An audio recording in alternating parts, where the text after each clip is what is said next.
going on, good people? This is a common man, Nate Lewis, back with a brand new comment take. Today is August 28th, 2017, commonmanpodcast.com. I'm going to be straight up, people. I didn't plan on doing this show now. I plan on trying to do a Raw review. And just quickly for those, because I've been asked a lot, why don't I do more reviews of Raw? I'll be real with you, people. That's 3 hours. I don't feel like taking notes, and I forget certain segments or forget what, not necessarily the real big angle coming out of the show, but just, you know, the middle angles that kind of lead to the big angle. I do forget those, and I feel like I'm cheapening you guys if I don't talk about those. And so you kind of heard a little bit of it on last week's show where I'm kind of piecing together what I remember overall. If I'm more of a professional, I would take notes, but It's 3 hours on a fucking Monday night. It's really hard. So if you're wanting that expert analysis, hit up some of these other podcasts. Hit up the Wrestling Observer. Hit up PW Torch. I'm sorry. I'm here to give you the common man's perspective. That's just kind of what it is. That's what the name of the show is. But again, I didn't plan on coming in here and doing this show before Raw, which is now it's 4 o'clock. Raw's coming on in about 3 hours or so. But I was sitting back and I was listening to one of my favorite podcasts to listen to, and that's the Batard Show. If I'm home like I am today on a Monday, I typically try to watch the show. Otherwise, I hit it up on the iTunes app, go to podcast, and I listen to it there. Because going back a couple of years ago, when Dan Le Batard would pop up on Party Interruption, or every now and then he'd be on Around the Horn. I might be wrong about him being on Around the Horn, but I remember him from Party Interruption. This large gas bag would come up on TV and say some funny stuff, and it took me maybe about 3 or 4 appearances to kind of realize I kind of get his gimmick. He doesn't necessarily want to talk about sports. He wants to talk about the aspects around sports and how we feel as a culture. And once I got that, and once he got his television show with Boppy, I really enjoyed Dan Le Batard. It's one of my favorite podcasts to listen to. I listen to it just about every single day. And I don't want to hear a breakdown of what the fucking Cleveland Indians are doing in the middle of July. I can give a rat's ass. I can give a rat's ass about the fucking offensive line scheme of the Pittsburgh Steelers in the middle of November. I can give two shits. But I can always enjoy Dan and Bomani Jones. I'm just going to throw Bomani Jones in there too. Love his show. Check it out. So, the only major podcast that I listen to following the fight on Saturday, and this is what this whole rant is going to be about. Fight on Saturday, the fight of the decade, fight of the millennium, fight of the century. I know I put those in opposite orders, but that's what people are talking about. The first major recap show I heard was, of course, on Wrestling Observer with Dave and Brian. And I have some objections to that, but all in all, they did a pretty decent job covering it. I disagree with a lot of what was said on that show. But I didn't get to listen to Mike and Mike because sometimes Mike and Mike, they just drone on. They're really, as much as they want to pump those up at being the big ESPN podcasters and talkers and talking heads, they're all about football. When it comes to football, yes, Mike and Mike every fucking day. When it comes to the end of the basketball season, Golick is fun. Or sorry, oh God, what the fuck is his name? The other Mike, that's not Golick. Someone can correct me on that, and I'll probably correct myself here later. He covered the Chicago Bulls during that run, so I trust him more basketball. Golick's just, you know, I'm a big fan, so that's where he's going with that. So, I'm listening to Dan Le Batard, and his show starts. And the first show, the first part of his podcast that I hear, he's just talking about Stephen A, and he's talking about Tony Atlas, which was funny. I really liked it. And then he said something to the effect of, I didn't enjoy the fight on Saturday. And I said, this would be interesting. I'll keep listening. So they get through their local hour. Now they're on their first hour on ESPN radio. And Dan gets up here. This fight was so good. It was. You knew exactly what was going to happen. And you read this across every platform. This fight was not a good boxing fight. Oh, you knew where this was going. Oh, I can't believe you enjoyed this fight. Listen here, people. I've told you on this podcast, I told you on my blog, I fully expected Mayweather to win this fight. It's just you're looking at a fight between possibly one of the greatest boxers of all time versus a MMA guy who is, granted, more active. Granted, has has a skill level to compete. But I thought Mayweather would win. And that's what we got on Saturday. Mayweather won, TKO the 10th round. But going into this fight, when I said, hey, you never know what can happen, I said that on my blog, I said that on this show. You never know what can happen. And for people now who, after the fact, want to come out and said, oh yeah, Floyd, he was letting him do his thing and blow his load and all that. Get the fuck out of here. When that first round happened and McGregor came across that ring and had Mayweather on the ropes, you thought, what the fuck? I don't give a fuck if you watch boxing for 30 years, you broke down Muhammad Ali and Frazier, Muhammad Ali and this person, I don't give a fuck. When he come across that ring and put Floyd's ass on that rope and was throwing, you thought, oh shit, I'm going to have to eat every fucking word I said going into this fight. Every fucking word. Now, I'm going to tell you really quickly what I saw in this fight. And I'm going to get back to Dan because Dan is the whole reason I'm doing this rant right now. Actually, before I do that, let me get this out the way. I had a fight party of about 7 people. I ordered the fight on UFC TV. We're getting through the prelims. I watched some of those fights on Fox or FS1. I can't even remember which one I watched it on. I was that gone at that point. But fight party comes in. Pay-per-view starts. Pay-per-view is good to go. And all of a sudden, we're in the middle of a fight I don't give two shits about. I step outside, and everyone in my party goes, hey, the fight stopped playing. And I'm thinking, huh? Okay, there's some type of glitch. You're cross-promoting Showtime, UFC, and there's a bunch of affiliates involved. Outside parties involved. All right, they'll get it straightened out.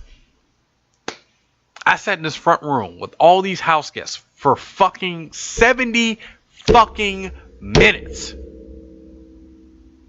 These people chipped in for this show. And I can't watch the fucking show. So as it turned out, my neighbor across the road, who I casually know, he bought the show as well. So we ended up all going over there. We didn't miss the main event. I didn't give a shit about the fucking co-main event. I said, the second the main event starts, come get me. We're going to chill at my house. And we chilled at my house. We talked about all sorts of things. But I know there's people all across the country that had fight parties going on where people got rowdy, people got upset. Buffalo Wild Wings is packed. Hooters was packed. There was a local strip club here that was showing the fight. Packed. And I went through every option. I did everything I could to get this fight in my house for the people who paid to come to my house to watch the fight. So we had to go to my neighbors. And it's a very eclectic bunch. We got 4 hardcore Mayweather fans. We got about, I'd say, 5 or 6 hardcore Conor fans. And then you have people like me and my son who were, we would love it if Conor won. We were expecting Mayweather to win. And we just wanted to see a decent fight. And the reason I say this is because I did this going back to fucking Mayweather and Pacquiao. Where I talk about MMA a lot on this show. I watched boxing when I was a kid because boxing was a cool thing to watch. Tyson, Holyfield, Lewis, Bo. I grew up with that. Now, was I the most hardcore boxing fan? No, but I grew up with boxing. You know what I mean? So I bought that Mayweather-Pacquiao fight because I bought the Mayweather-Mosley fight. And Mosley landed that straight right in the second round. I'm thinking, oh shit, here it comes. And then Floyd mopped his ass. I went to a friend's house and watched the Maidana fight. And I saw Maidana where that fight could have kind of went either way. I still had Mayweather winning the fight, but that fight could have kind of gone either way. So I'm intrigued when Mayweather fights because it is a spectacle. So I purchased that Pacquiao fight. And other than that 4th round, we were all bored over here. Completely bored. And you can say what you want about what happened to Pacquiao. In that fight, he went in injured or Floyd did that. Whatever. At the end of the day, it was boring. You can get your boxing experts up here and tell me how masterful of a job Floyd Mayweather did. That fight was fucking boring. For my $99, that fight was fucking boring. So they get my $99 here. Round 1 starts. And like I said, Conor put Floyd with his ass to the ropes and was throwing. And everyone at my viewing party was like, oh man, here we go. Here's the underdog. This is happening. And in the back of my head, when that round 1 ended, I said, Mayweather got that round. Or, I'm sorry, McGregor got that round. Round 2 going. There's a lot less punches on both sides. Conor is controlling the boxing ring. And as an MMA guy, he's controlling the fight space. But I saw Mayweather land in a couple body shots. A couple real good body shots. And at the end of round 2, I looked over to my wife and said, you know what? Mayweather, he kind of owned that round. And there's a bunch of people out there now saying, Conor won the first couple rounds. I actually scored the second round for Mayweather, only throwing 6 punches because his punches were the most impactful. He kept Mayweather off of him. He didn't put his butt against the ropes at that point. That body shot was big.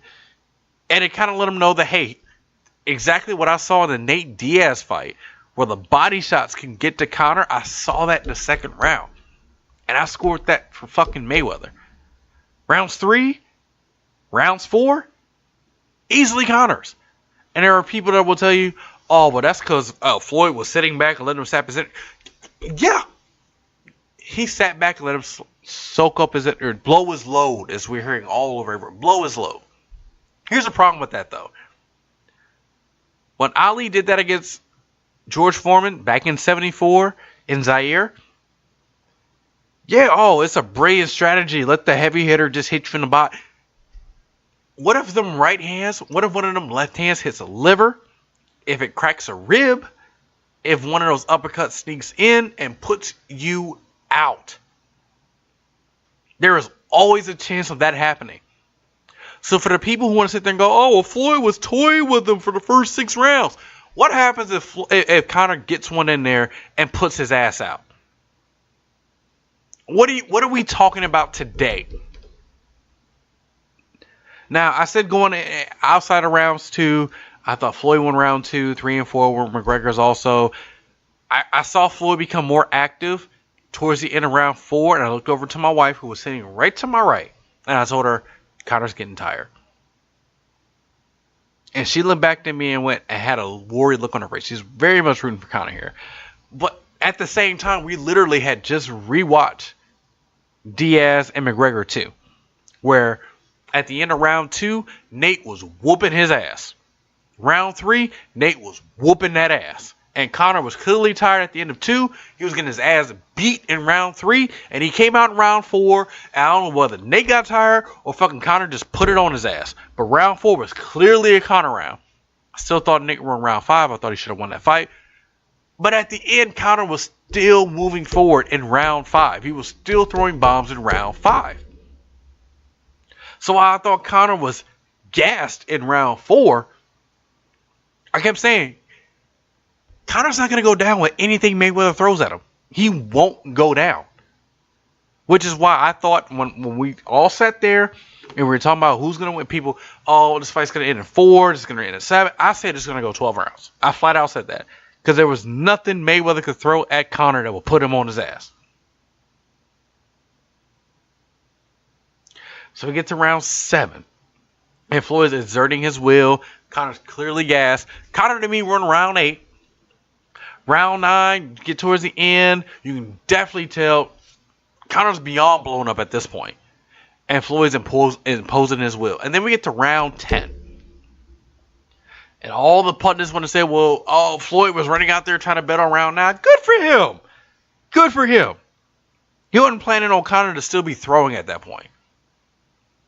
He wasn't planning on Conor to win the first 3 rounds. And let me backtrack real quick. Going into round 6, I had it 4, or after round 6, I had it 4-2 McGregor. And I saw that fucking scorecard from whoever was doing the scorecard for Showtime that had it even. I was shocked. My wife, shocked.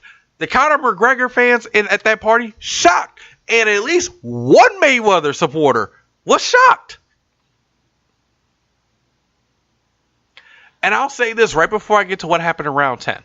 As round 9 is going on, and there was one very vocal Conor supporter, and there was one very vocal Mayweather supporter. And they're going back and forth. And finally I stopped and said, well, look, this fight has been more exciting than any of Floyd's last 3 fights. And one guy, Aaron, I'm gonna call you out because I'm gonna fucking hit you up on this link and tell you listen to the show, said no, Pacquiao's more exciting. Fuck that shit.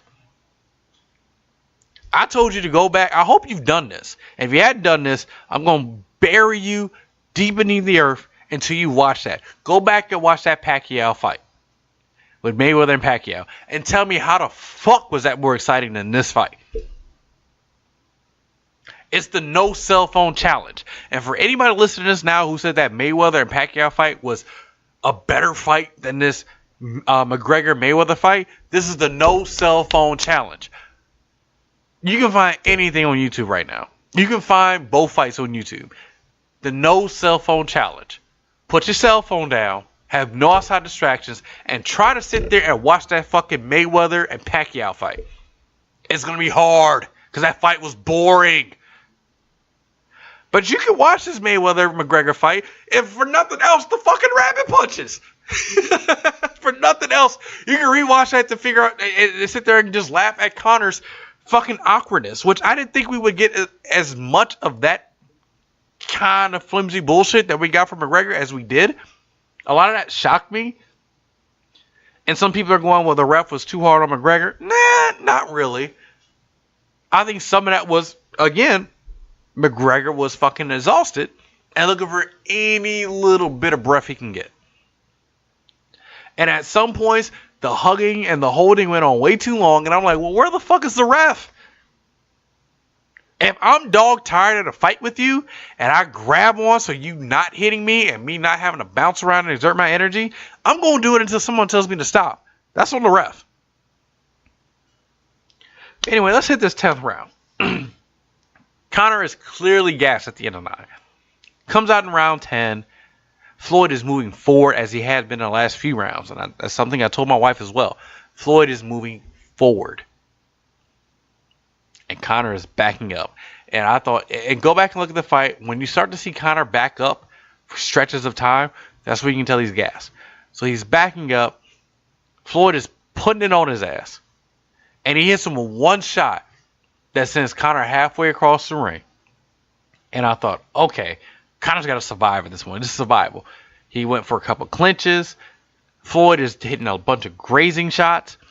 And if you don't think they're grazing shots, go back and look. These shots are grazing Conor, and he's exhausted. And I'm thinking, man, all right, he's got to clinch him up at this point. Maybe you put something in his chest to back him up to realize he's still there. And while I'm thinking this, the fucking referee is stopping the fight.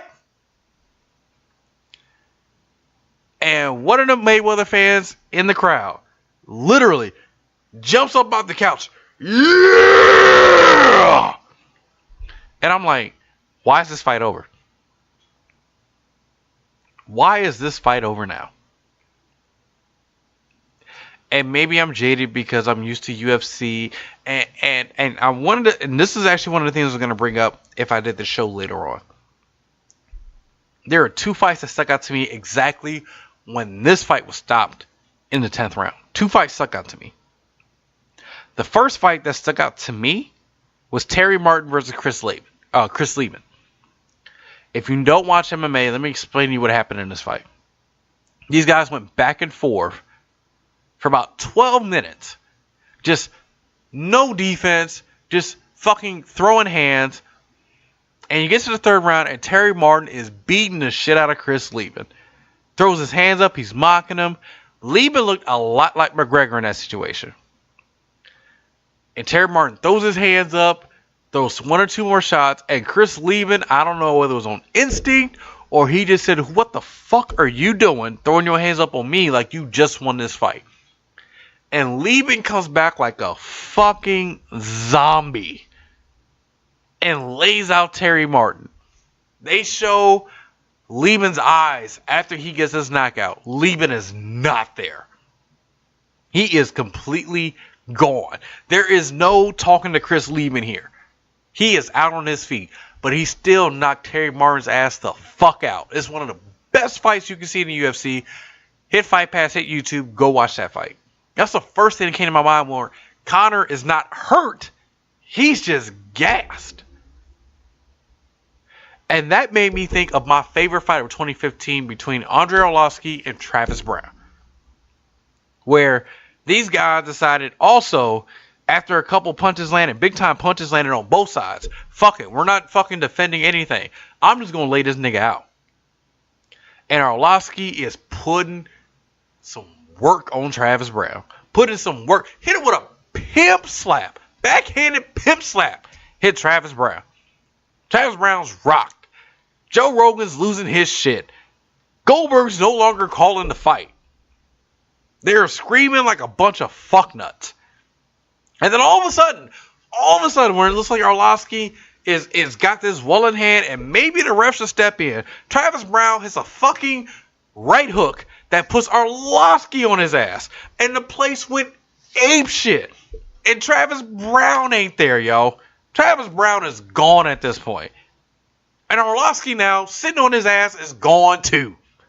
And now it becomes a case of two brain dead guys throwing hands. Now, with the CTE issues we've had, not only in professional wrestling, but in football and in boxing, and we've got these new analytic tests on Muhammad Ali, which saying his speech was slurred, and there's some video of Shane Mosley floating around. Head injuries and head traumas are serious, and if we can avoid those, I would really wish to do so. However, both those guys were throwing hands. And then they get up and Travis Brown goes to throw a fucking left hook and barely comes off the cage. And Arlovski punches him right in the fucking head. And the ref steps in because after that, after Travis was going to throw that right or throw that left and he couldn't move and Arlovski put him right in his fucking nose, the ref said, okay, that's it. It was clear that even with the space given between Arlovski and Travis Brown, there was nothing Travis Brown had for Arlovski. And then I see this fight in the 10th, where Floyd is backing up Conor. Conor's backed up. He's trying to dip a couple dodges. He moves to the left a little bit. He's getting grazed with these shots. And the fight gets stopped while McGregor not only is on his feet, but can immediately, coherently conduct an interview right after, was bullshit to me. Yes, I'm going to be that guy that says it got stopped too soon.